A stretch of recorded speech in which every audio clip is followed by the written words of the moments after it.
خداوند به موسی و هارون در زمین مصر سخن رانده گفت: بگذار در این ماه برای شما سری ماه‌ها باشد.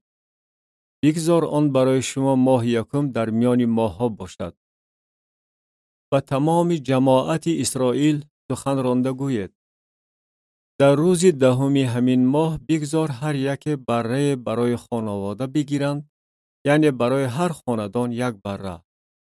و اگر اهل بیت برای استعمال بره کم باشند، بگذار وی با همسایه نزدیک خانه‌اش موافق شماره نفوسشان بگیرد.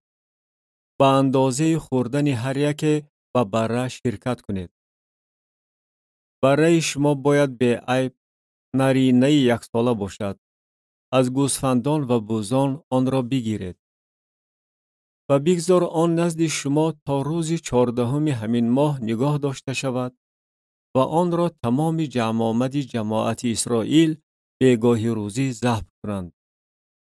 و از خون آن گرفته به هر دو پهلودری و به بالادری خانه هایی که در آنها آن را می خورند بمالند. و گوشتش را در آن شب با آتش بریان کرده با فطیر بخورند، با سبزه های تلخ آن را بخورند. از آن خام یا در آب پخته نخورند، بلکه با آتش بریان شده باشد، با کله و پاچه هایش و دل و درونش.